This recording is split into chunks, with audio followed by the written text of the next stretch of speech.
Assalamualaikum. Waalaikumsalam warahmatullahi wabarakatuh.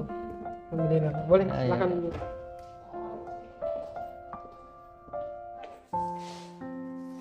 Sudah nyaman duduknya? Sudah. Tidak perlu dirubah ya posisinya. Oke, oke. Baik, dengan siapa saya berhadapan pada malam hari ini? Saya Abdurrahman Hasbi.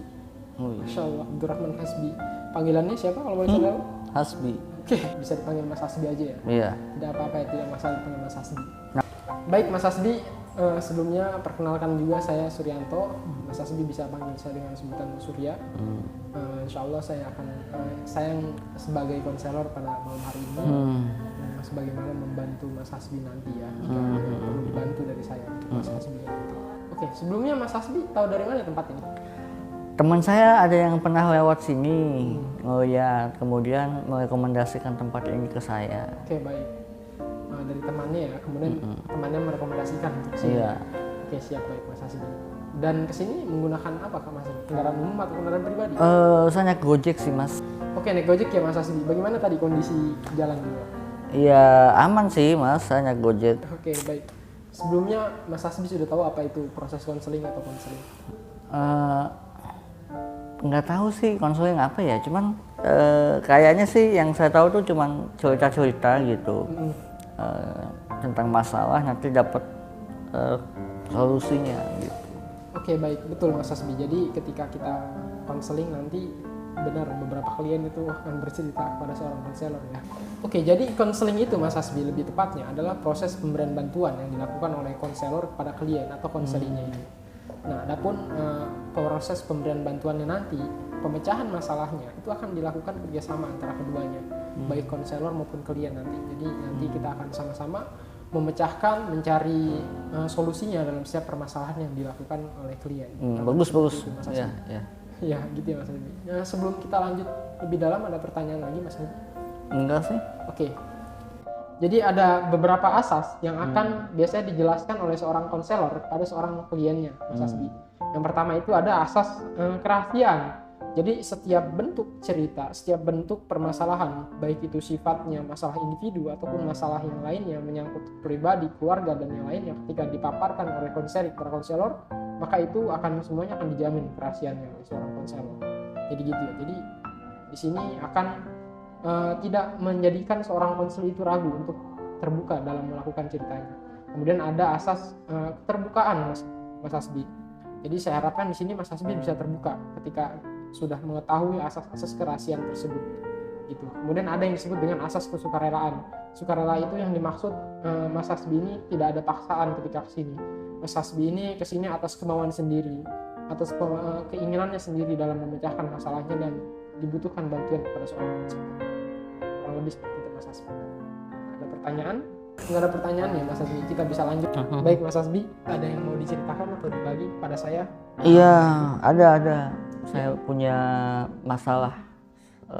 Ya, mungkin bisa dibilang trauma sih, menjadi sebuah trauma gitu. Oke, baik Mas Hasbi, trauma. Kenapa traumanya? Jadi gini, saya tuh dulu orangnya gampang ngomong, gampang ngasih pendapat lah gitu. Iya, baik. Tapi semenjak saya sering dibully, dibilang sok banget sih ngomong-ngomong terus gitu. Nah, saya jadi ngerasa, aduh, apa gua salah ya ngomong gini, ngasih pendapat gitu. Akhirnya saya jadi pendiam tuh sejak itu, jadi nggak berani ngomong, nggak berani menyampaikan pendapat gitu. Walaupun sebetulnya saya pengen sih ngomong, ngasih pendapat, atau bahkan bertanya aja, itu saya takut gitu. Takut saya tuh nanya salah gitu. Oke, baik. Jadi Mas Hasbi ini dulu itu sering bicara atau menyampaikan pendapat.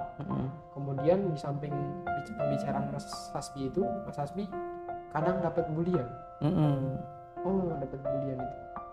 Bulian dari keluarga atau teman Mas Hasbi? Orang-orang yang hadir saat diskusi berlangsung, atau di saat orang-orang yang ada lah, pokoknya di sekitar saya, pas saya nanya, pas saya ngomong gitu.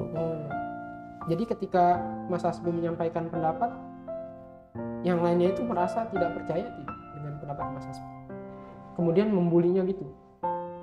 Percaya nggak percaya sih urusan mereka ya, cuman gimana mereka bisa menerima saya untuk berbicara aja sih sebetulnya, kan kebebasan untuk berbicara itu ada ya setahu saya, tapi itu yang diambil gitu.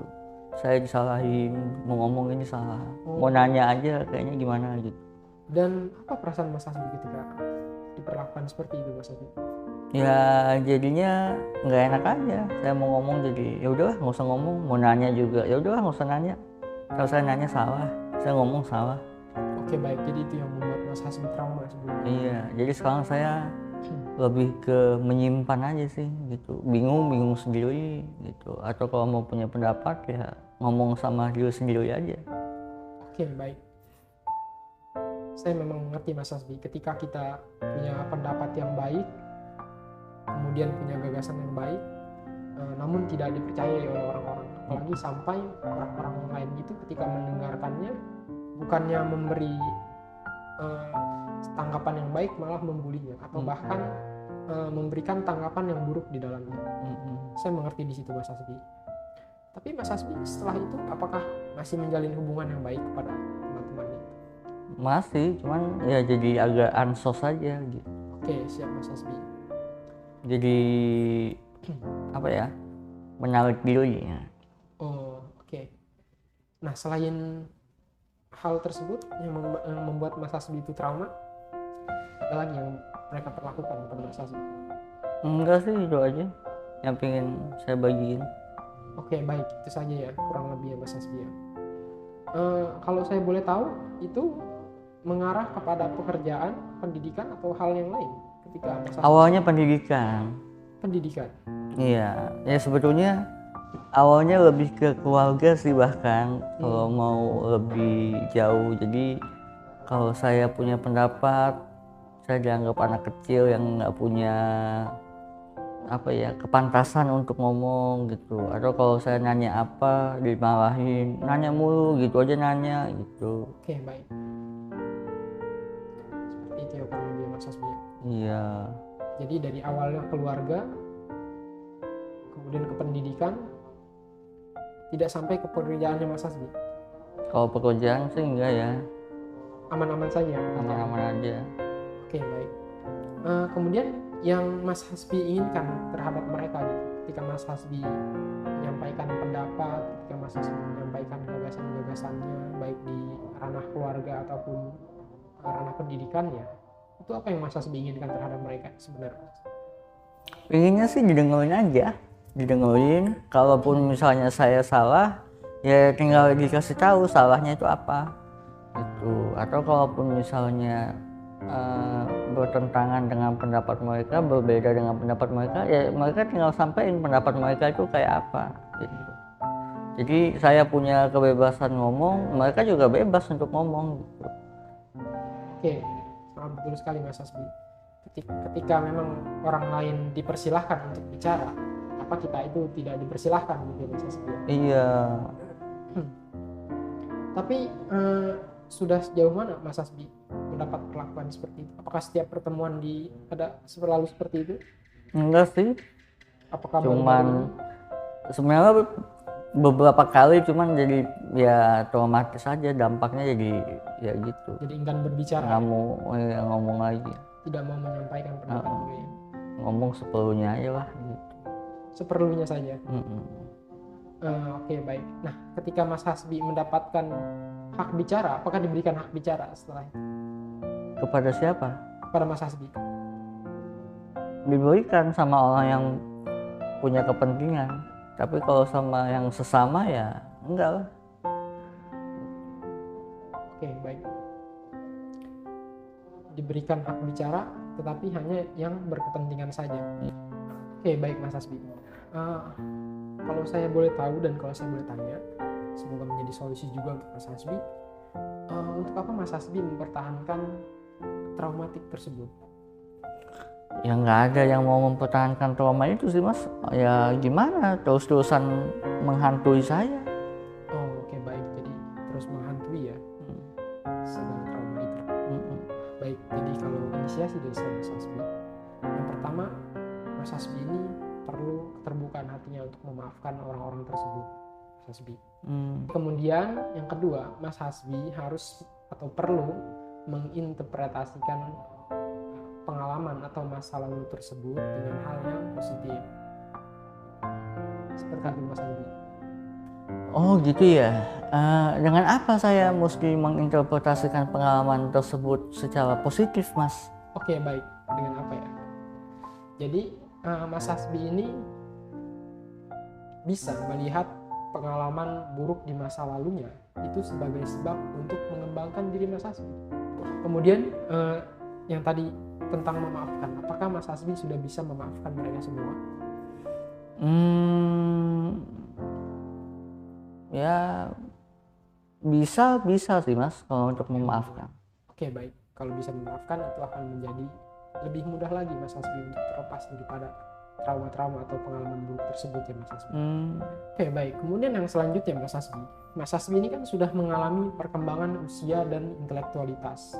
Maka mestinya dan seharusnya Mas Hasbi itu sudah punya atau sudah bisa untuk menyampaikan statement atau pendapatnya dan memiliki peran di masyarakat Mas Hasbi. Bagus.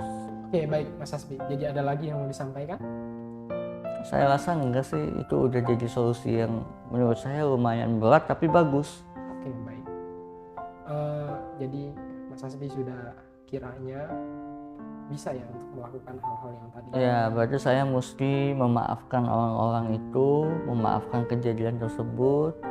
Kemudian saya mesti berpikir bahwa kejadian buruk itu sebetulnya adalah motivasi untuk saya mengembangkan diri, dan sebetulnya saya juga sudah mengalami pengembangan itu. Berarti saya sudah nambah usia jauh, intelektualitas saya sudah berkembang, dan memang betul kata Anda bahwa saya itu sudah punya peran di masyarakat sehingga tidak perlu lagi saya ketakutan untuk menyampaikan pendapat.